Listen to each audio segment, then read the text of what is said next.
Suicide Squad. Hooray. So a few days ago we seen Suicide Squad, and well, for me it was eh.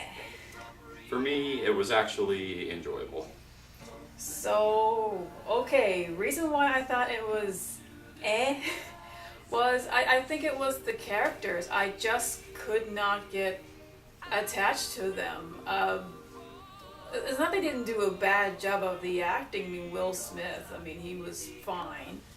You know, there have been some occasions just Will Smith being Will Smith, but it was okay. Harley Quinn was my biggest disappointment. You know, she looked the part. I mean, she did okay, but she just wasn't funny.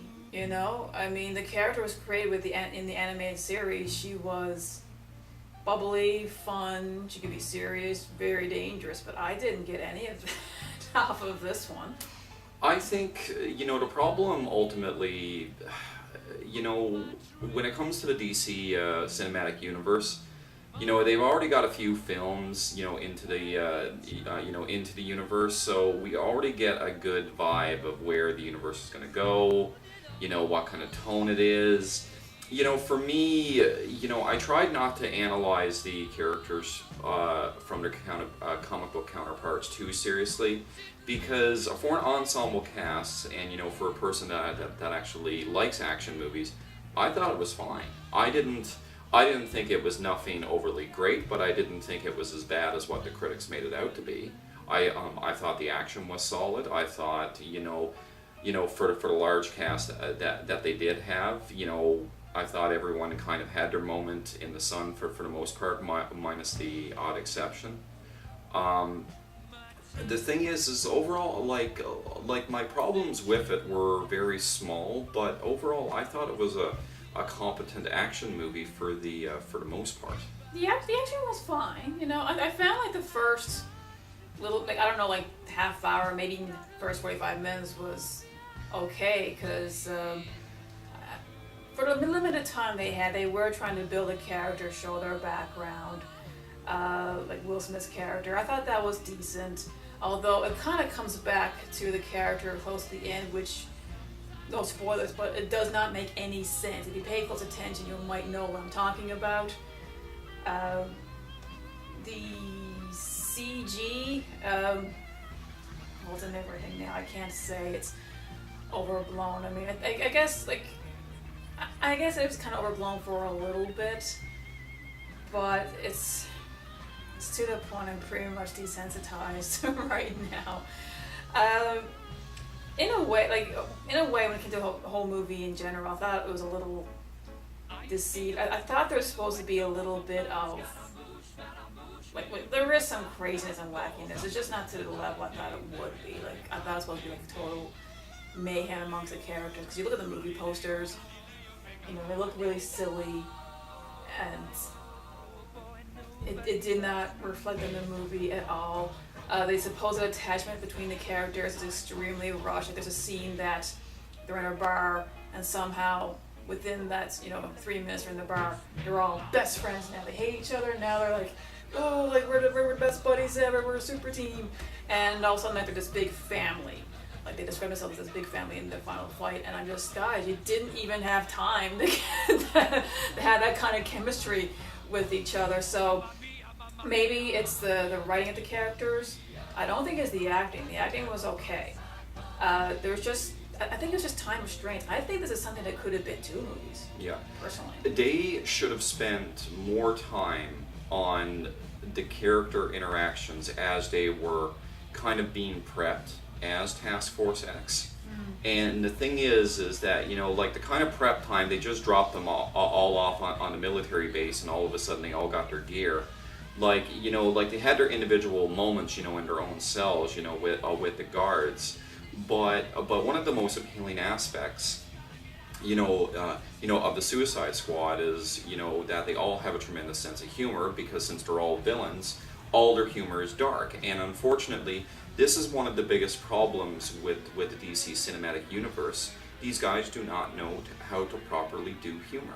This movie had a few humorous moments, but nowhere near as many as what it could have had. I smiled a couple times, but I did not laugh. It just didn't happen for me. And there's no reason to really kind of humanize or sympathize, you know, your villains. If you're making a movie about a team of villains, they're bad guys. You know, you're not supposed to like sympathize with them, or you know, for them to have a little bit of humanity. You know, they're supposed to do bad things. These are the people that are supposed to have no quarrels about getting the job done with regards to, you know, having a moral conscience. You know, if they're villains, they have no moral conscience, so they just do what needs to be done because literally they're forced to do it. You know, yeah. That's a motivator. But one of the strongest aspects of the movie, and we want to see this done more, and both of us agree, is that we grew up watching the Bruce Timm, you know, Justice League series. And the best thing that they got right out of the entire movie was the character who portrayed Amanda Waller.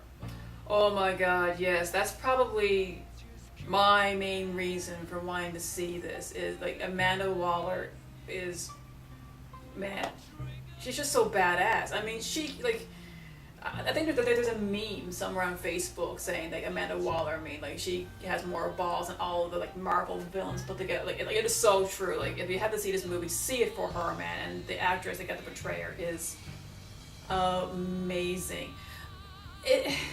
I'm going to get a lot of backlash for saying this, but to me, the Joker, I didn't see her. He was pointless to me. He wasn't needed in the movie. No, I mean, I kind of see why they put him in there, but Service. Every time I see the Joker, I just see this, like, this teenage punk or something, some high school dropout. Like, that's all I saw. I didn't see any of the charisma, like the crazy, like, yeah, he's crazy, but not in the same way that all the other Jokers have. I mean, I thought he was better in Assault on Arkham. Yeah. Like, if you wanted to put the Joker in a movie, put him in a sequel, because because this movie should have strictly focused on the members of the Suicide Squad. They should have never went into the Joker. They should have never went a bit because, you know, this isn't really a spoiler, but you know, some other DC characters kind of make a cameo in the movie, you know, such as Batman and the Flash. like 3 seconds. Yeah, like not needed. It wasn't needed. We don't really need to know a detailed story of you know, how these characters got caught. It's the same sort of problem that they did with Batman v Superman. They try to stuff so much into a limited time, and like, it should be common sense that does not work. Stop it, right? And the whole aspect of you know, having a serious tone but yet having fun.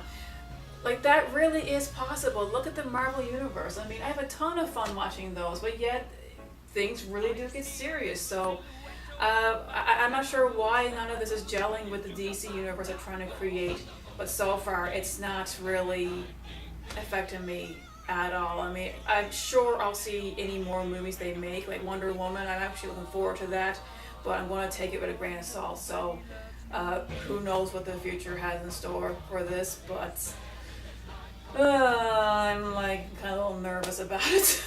Yeah. So in closing, favorite member of the Suicide Squad besides Amanda Waller out of all the 6 to 7 members. Do you have a favorite?